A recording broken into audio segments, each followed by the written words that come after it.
Welcome to episode 2 of The Sorcerer's Children. We're starting with chapter 2. And chapter 2 is called Emma. So we have just left off with Amy is our main character. Amy is in prison. So remember in our prologue, Amy got kidnapped by some random people and they have thrown her in prison for being who she is. I'm pretty sure that is why she's in prison, because of who her parents are. Obviously, this is called The Sorcerer's Children, so fun fact, obviously her parents are something. Probably sorcerers, really? Wow, what a shock. The first chapter was all about Amy's general life in prison. It really isn't very fun. Amy spends her time doing push-ups in the yard and doing studies. So Amy has been brought to their common room. This is how chapter 1 has ended. Amy has been brought to their common room and there is a girl waiting for her. There is a girl with caramel colored hair and a full paragraph describing her outfit. Because are we surprised at this point? This girl's name is Emma, and this girl is Amy's sister. Emma is here to break Amy out of prison. We start chapter 2 with Emma was grinning so hugely that Amy found it hard not to believe her. Amy asks Emma, "How are you gonna get me out of here?" And Emma says, "You go get your stuff. I'll talk to Mr. What's his name? Mr. Roxwell." Because the prison is very uncreatively named after the owner of the prison. So the prison is called Roxwell and the owner is named Mr. Roxwell. And that probably is because I wasn't creative enough at the time to come up with a name. Amy turns and pushes a button. I have spelled button wrong. There are so many typos in this. Amy goes back to her room. She falls onto her bed, breathless with relief because she's leaving. So Amy is just spread-eagled on her bed going, "Thank God I'm getting out of here." Because fair, she is in prison and she is 12 years old. Why is she in prison? We don't know. This is the last time she would ever see her stupid room. Goes to her closet to get her bag. Remember, she's got a doctor's bag. That's important. Back to her pad. Says one last quick goodbye to her awful room. So she's, wave see you later room. Teleported herself away. Back in the main room, Emma's negotiating with Mr. Roxwell. So Emma's trying to talk Mr. Roxwell into releasing Amy. She says, "Sir, this is very important." She's saying this very sweetly. Mr. Roxwell says, "Yes, I'm sure, but I will not simply release one of my prisoners because it's important." And Emma says, "Yes, you will."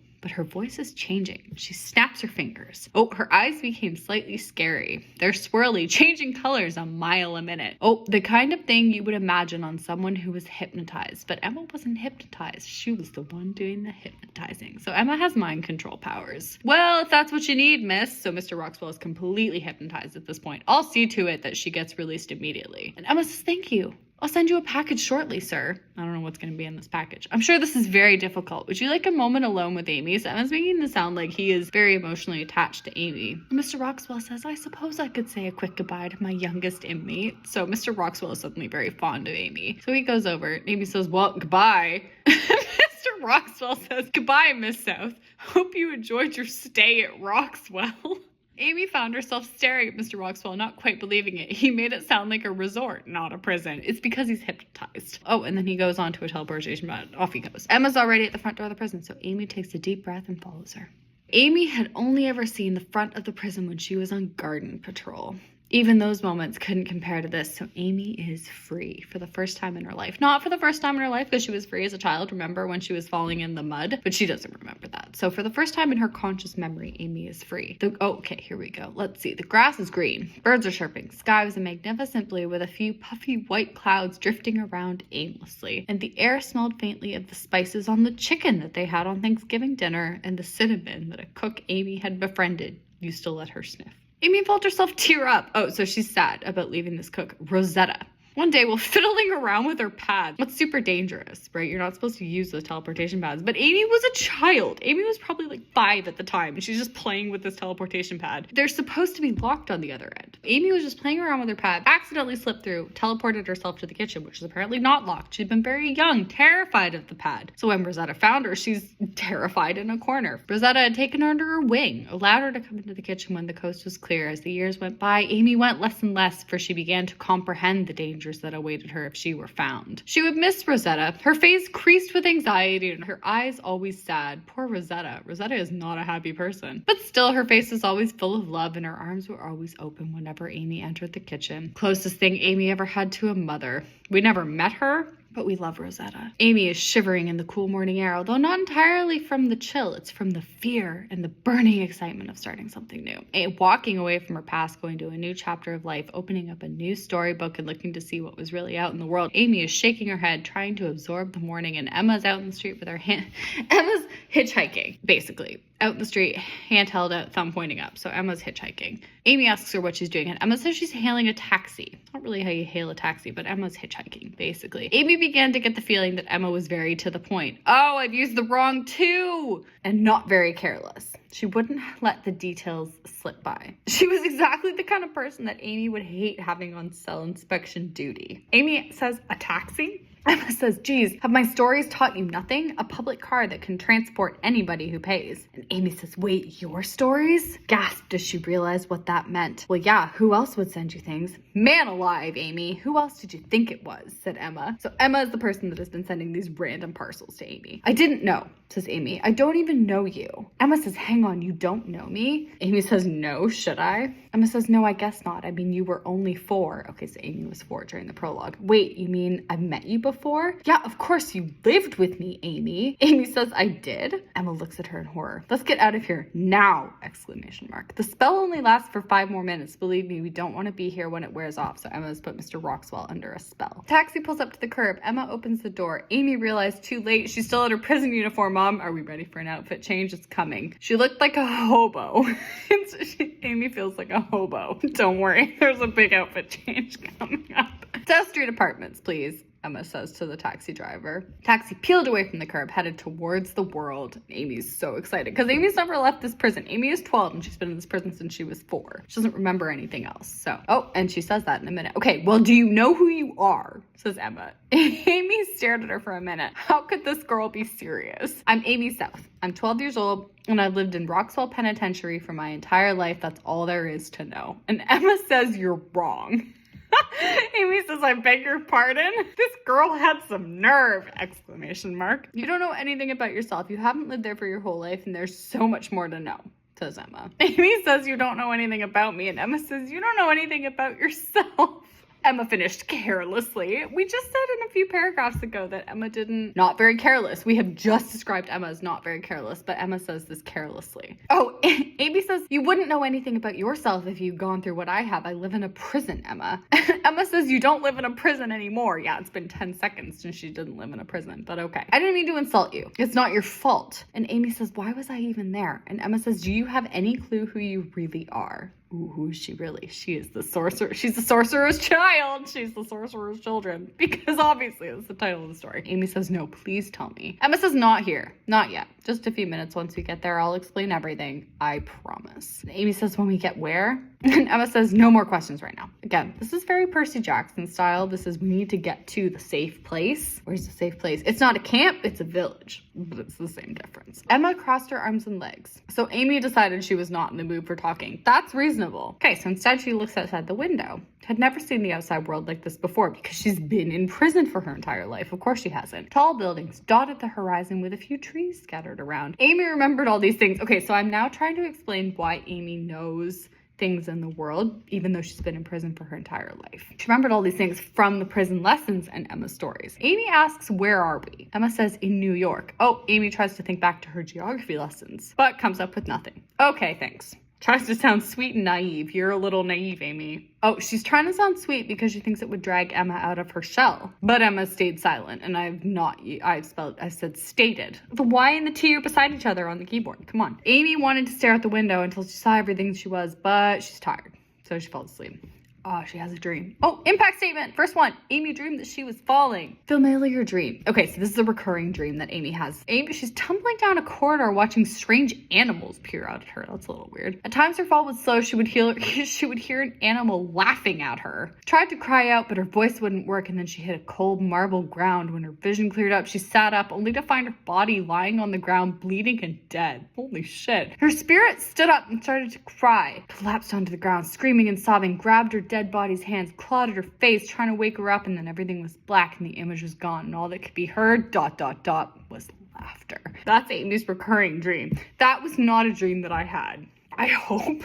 I think my dreams haven't come into this yet. They will. Amy sits bolt upright. She's safe, still in the taxi, not dead. Emma is shaking her and asks if she is okay. Emma says she thought Amy was having a seizure because she started twitching in her dream. And Amy says she's fine. Again, Lexi style. Emma says, okay, if you're sure.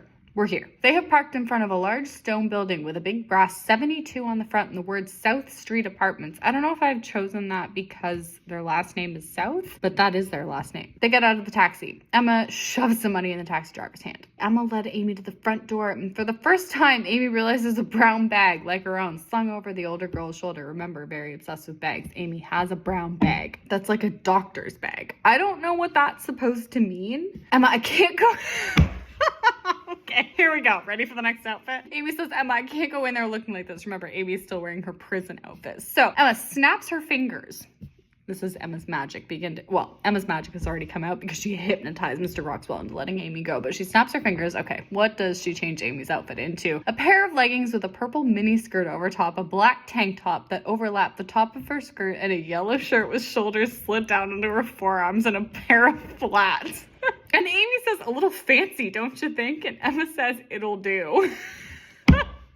The girls entered the building. That is the end of the scene. Okay, inside was a grander place than Amy had ever seen. High ceilings, marble floor, brass elevator in the corner, large desks, pair of golden doors led to the staircase, and a stone water fountain in the middle of the room with two dolphins spurted beautiful, clean water upwards, and then the water landed with a small splash in the pool below, and Amy would have stared at it all morning if Emma hadn't grabbed her arm and pulled her away. Damn it, Emma! Amy asks where they're going. Emma says, upstairs, penthouse suite. Girls go to the elevator. In they go. Emma hits button, doors close, elevator zooms upwards, and Amy starts freaking out because Amy's never been in an elevator. Emma says, chill, it's just an elevator, dude. Amy's like, oh, okay. Elevator stopped moving, doors zoomed open, they go out. Let's take a look here. What have we got? They are in a large room with a fireplace, a couch, belongings scattered all over, crates of books, toys, games, and cooking implements. Stuffed into corners, a shelf filled with encyclopedias. Squeezed in between the fireplace and the wall, several other doors. Obviously it led to other rooms, but Emma's not interested in it. Emma brings her to a trapdoor, more trapdoors, and points to a small opening, says, get in. Amy frowned. This wasn't what she'd been expecting. Amy's not sure about this. Amy, it's fine. Seriously, just jump. Yeah, okay, because I trust you, because I've known you for 10 minutes. I'm just going to jump through a door. Emma pushes her in. Nice. Amy's shaking her head. Emma just shoves her into the trapdoor. Luckily, the tight part wasn't very long. And then she's falling through spacious air. It was nothing like her dream. It felt her breathing become normal. It felt freeing to be falling, to have all this room around her. Okay, so she's cool with it. She felt a laugh. Okay, Amy's just chill. Landed on a soft carpet in the middle of a meadow. There's a village not far off, seemed small and insignificant. It's not. This is an important village. She's in the middle of a large patch of flowers and grass. Okay, here we go. Flowers are all kinds of colors. Oh, wow. I've described these colors to the T. Blood red, ocean blue, sunset orange, and the deepest purple she'd ever seen. Reminded her of the pictures Mr. Rocker showed them of the Aurora Borealis. Wow, so Mr. Rocker is showing them pictures of the Northern Lights, except it was right here on the ground, exclamation mark, and they smelled so good. Reached out to pick a flower. Emma grabs her arm. So Amy says, how did you get here? How do you think? Don't pick the flowers, please. They're our tribute to nature, says Emma. Never wanted to leave the field, but Emma's dragging her. I was like, let's go. Towards the small village, a few kilometers away. So Emma says, so you say you don't remember anything. She's no longer uptight, I guess because they made it to this village. I'm telling you, I was born in Roxwell, but I don't want to think about it. The world is so perfect, just like I thought it would be. Amy flings her arms out and twirls in a circle. No, Amy, says Emma, the world isn't perfect. There are so many things we need to do to fix our world, but nobody ever does them. Damn, all right. Emma's keeping it real. Emma, if you've been living in a prison like I had, the world would seem so ... I have been living in a prison, says Emma. It's just different than yours. You were my ticket out too. Emma is furious. And Amy says, whatever, I'm just saying. Okay. We need to get you to that village. We can't let anything stop us. We're not supposed to be out here. What do you mean you're not supposed to be out here? Emma starts sprinting and Amy wonders if she should follow her. Show her how good a runner she was. Oh, Amy wants to show off, but she refrains. They reach the village. A loud horn blew. A young girl, about 10 years old, runs up to them. Oh, okay, here we go. Another outfit. Petite, braided green hair. Green hair? All right. Flowed all the way down to her hips, wearing a short green dress that flowed a bit past her knees and a pair of pointy blue shoes. This is my peak of outfit describing. Whispered something to Emma. Emma nods, points towards a long building. Off the girl goes. That is Lissa. She's a messenger. She's gonna go tell the leader of the village that we're here. Amy looks around in awe, but before she can see anything, Emma grabs her arm and brings her to a building. We are going to see Russell. Russell is our leader. Better be nice to him. He's pretty old, but he's sweet. He and I are ...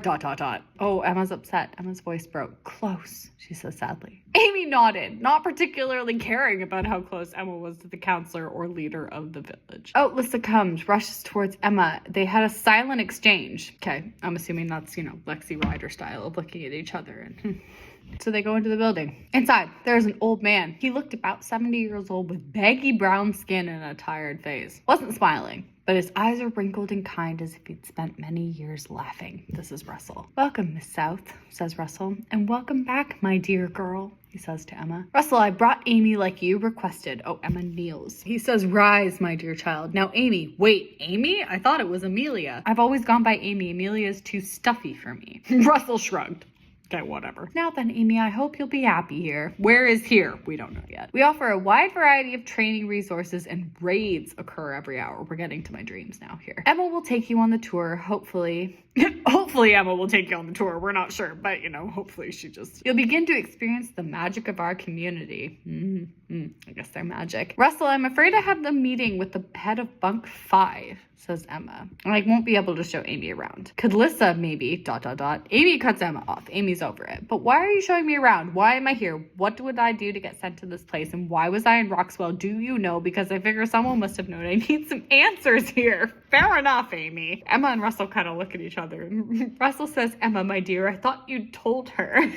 Emma says there wasn't time. I couldn't say it in the taxi. She wouldn't have listened to me when we first got out. Why not? You were too busy changing her outfit. That's why. Please calm down, child. It's quite all right. We just have to tell her now. Here we go. Okay, this is the explanation. I don't have enough time, Emma says. Emma doesn't have time to tell Amy anything. And why not, asks Russell. Emma says, I have a meeting with ... I heard you the first time, says Russell. Go. I'll deal with it. Emma turned on her heel, stormed out of the room. Out Emma goes. Did we make her mad? Amy says. No, my dear, Russell says. She's a sensitive and defensive girl. I must admit she had a rough childhood. Yeah, well, Amy was raised in a prison, so we've all had rough childhoods, Russell. I've taken her under my wing. I have to say she has some spunk. That's supposed to be Emma's personality. I'm not sure if we really ever got far enough to develop Emma's spunk. Emma's spunk kind of manifested as Emma being a really mean person, but whatever. Sometimes that's a good thing. Sometimes it is really not. Don't worry about her. She often lashes out. You see, Amy, she's had a tough life. We already said that. She stores up her anger. When she gets enough stored up, she'll get mad at the smallest of things. I love her dearly, but I've been trying to convince her to go to anger management classes for over a year. She sorely needs them. Okay, but what she said, is she really my sister, says Amy. Oh my, she told you that but nothing else? I'm sorry, my girl, that won't do. I'll talk to her later. Russell's gonna deal with Emma. She technically is your sister, but let's not get into the technicalities till you've heard the whole story, all right? Russell leaned forward, but instead of an L, I have used a semicolon. Again, they're next to each other on the keyboard. Don't worry about it. Searched Amy's eyes for approval. Amy says, fine, what is the whole story? Getting tired of hearing people ramble. She wanted some real information. Wow, this is a long speech. Okay, are we ready for the story? These are the sorcerers. Well, here goes nothing, says Russell. Long time ago, before humans, animals, and plants, there were sorcerers. 10 of them, to be exact. Okay. So almost all of them have really, really weird names, except for a few. Sage and Lily, which is normal. Oh, Lily, hey, fun fact. Tilia, Dahlia, Darianda, Bruno, Inkit? I don't even know. Inquit.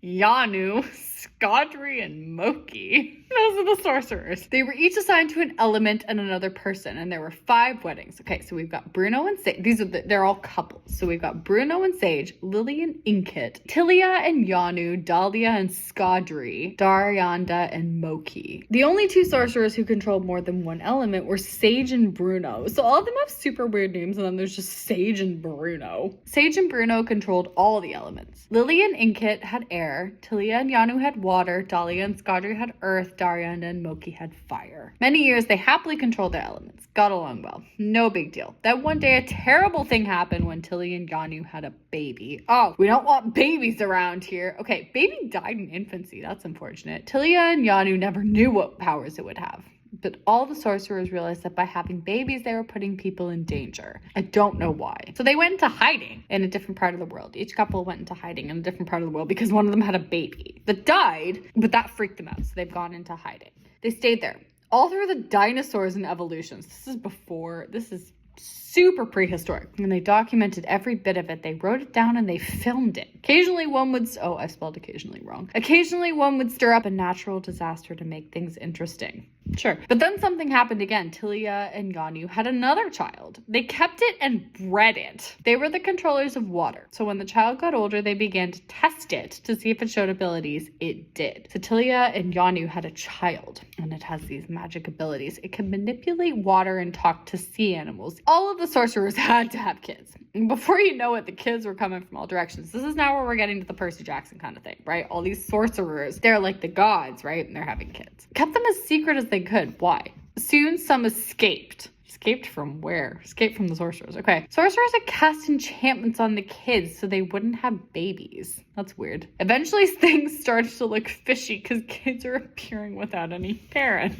Now, this whole turn of events happened very recently. So sorcerers started going to hospitals to have their kids. Okay, so sorcerers are pretending to be normal people. They're going to hospitals to have children. Now that they knew what their kids could do, they didn't care for them. They didn't have time or use for their kids. So they were having kids because they wanted to figure out what their kids could do once they had them. But now that they know, they don't care. So the sorcerers are getting pregnant. They're going to hospitals. They're having their kids and they're saying, off you go, bye. As soon as the child was born, they would hand it to a passing nurse along with simple instructions to take the child to an orphanage. Again, very much Percy Jackson style, where these gods are having kids and just saying, okay, bye, see you later. Except now both parents are these sorcerers who are in hiding. So they're going to hospitals, they're having children, they're just giving them to nurses and saying, okay, see you later. Quite a few, holy shit, this is like a 2-page monologue from Russell explaining all of this. Quite a few years ago, your mom and dad gave birth for the first time ever. They were the only ones who stayed out of the mischief, yeah, right. But they were also the worst too. They didn't even keep one child to see what its powers would be. So most of these sorcerers are having a kid, keeping them for a while to see what they're up to, and then saying, okay, see you later. But Amy's parents had a kid, and they, okay, bye, we don't even care what you're gonna do. They entrusted it to an orphanage, and that was all. I had already started up the village, so this village isn't the same as Percy Jackson, right? All these kids are coming to this village so they can be trained and dealt with. Some of them are very I'm trying to say scarred, but I do remember this at this age. I did not know how to spell scarred, so I've spelled it with 2 C's instead of 2 R's, so they're scarred. Okay, they're scarred, as you will be. Okay, so Amy's scarred. Okay, others adapt more easily, except their parents don't need them. Wow, that's unfortunate. I often spent my time not here, but scanning orphanages for newborns, checking for the one simple sign that they're a child of a sorcerer. It doesn't say what that sign is, but he's checking for it. I found Emma. I took her back to camp, but she was taken immediately. Okay, Emma was found. Russell brought her to camp, but she was taken, and this is now where that whole prologue came in, because Emma had been taken. Now, at this point, I might mention that wherever there are powerful people, there are enemies. In our case, the enemies are called shivers. Okay, this is where we get to my first dream. So, the shivers were a recurring nightmare I had as a very young child, and we're talking 4 or 5 years old. I still remember this. I can still see this in my mind. I'd be lying in my bedroom, and this lineup would march in, and it was these tiny little puff balls, colored different puff balls, and they would come in and they would tickle me. This was a nightmare. This freaked me out. I called them the shivers. You can confirm this with my parents, and they were the major enemy in the story. The enemies are called the shivers. Their natural form is a small colored puffball, because this is what was in my nightmare. I know this sounds harmless, but they have powers that are too powerful to even speak about. They tickled me. That was their power. I know from much experience. Unfortunately, I can't tell you what is a shiver or not, because they can take any form they like, and when I say anything, I mean anything. I remember the year that my village was invaded by Jellybeans. My God, that was a rough one. This is all in the book. Russell says this. The shivers transformed into men. Okay, do you remember the men in the prologue with tattoos all over their face? Yes, those are shape-shifted, tiny, colorful puffballs that tickle people. They took Emma away, brought her to another orphanage. Then they cast an immortality spell. Oh, Dr. Leroy style. Emma's immortal. She never gets older, never is old enough to leave the orphanage. I should probably tell you why the shivers want us. Probably. They want to dissect us and take our powers so they can rule the world. Damn, that's not good. The shivers in my dream didn't want that. They just wanted to tickle me. There was no dissection happening. I've just expanded on this to make it story-worthy, because apparently being tickled is not worthy of a fantasy novel, which fair enough. So once Emma's 27. So Emma's 27. Oh, Emma's older than 27. So Russell rescued Emma when she was 27 and brings her back to camp. She still looks like a 14-year-old, which I found disturbing. And then Amy's born. So Emma is mid-30s at this point because Amy's 12. So Emma's, in her 30s, but she still looks 14 because the shivers have cast an immortality spell on her, I guess. Amy was born. You and Emma do share the same parents, so technically you're sisters. That is how it works, yes. You were your mom and dad's second child. Most of the sorcerers have had many, many, many children. Amy's parents and Emma's parents have only had Amy and Emma. They did the exact same with Emma, but she adopted you. Amy was adopted out, but Emma adopted Amy. She said that as sisters, you needed to stick together and not give up. Emma takes care of Amy until she's 4. She got captured by the shivers and hauled away to that prison. Okay, so that was the prologue, is when Amy got captured by the shivers. At that point, she was the guarder of a deep secret. I guess there is a secret. Oh, I think I might know what the secret is. I think the secret is where the sorcerers live. Emma's not the protector of the secret anymore, but the experience has scarred her for life, and I again have spelt scarred wrong. I'm spelling it with 2 C's instead of 2 R's. This is now the second time this has happened. This is not a typo. This is genuinely how I thought scarred was spelled. Emma was scarred for life. Okay. Oh, yeah, right. It says right here. See, she was holding the secret to where her parents were. Okay, so the deep secret is where the sorcerers are hiding. No one else knew where they were.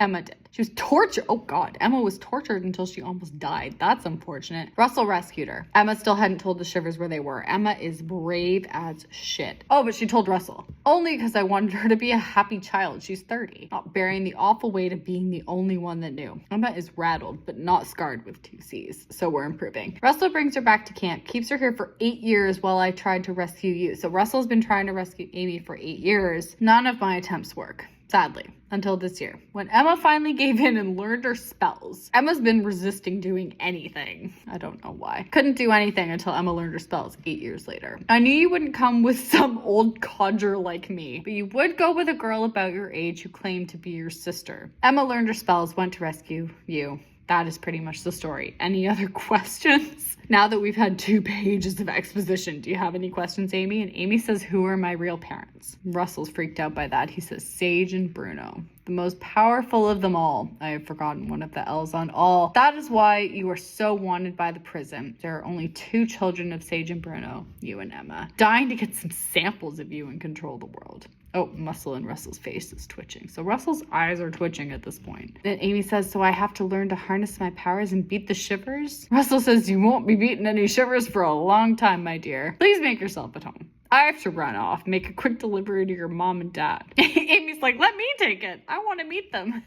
Russell says you're not to leave this camp again. Is that understood? Of course we're gonna leave. Obviously. Something on Russell's belt beeped. Okay, so Russell's got like a pager or something. Russell reaches into his pocket because he has a package to deliver to Amy's parents, and he puts it on the table after Amy has just asked, can I deliver it? Russell says, that'll have to wait. I'm being summoned to a meeting. I've got to go. So he takes the package out of his pocket, leaves it on the table, says, don't go see your parents, Amy. See you later. Leaves the package that needs to go to her parents on the table. I must go.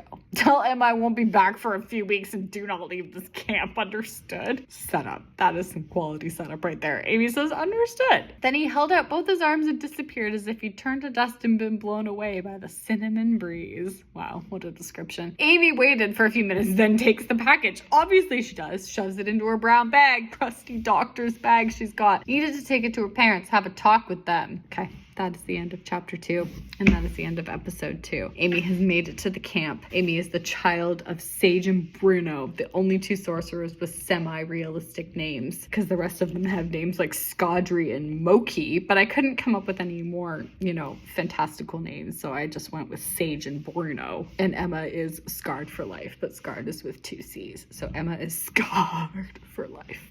Okay. Oh, and also they're being chased by strange, small, colored puffballs called the shivers. All right, that's the end of episode 2. I hope you are enjoying.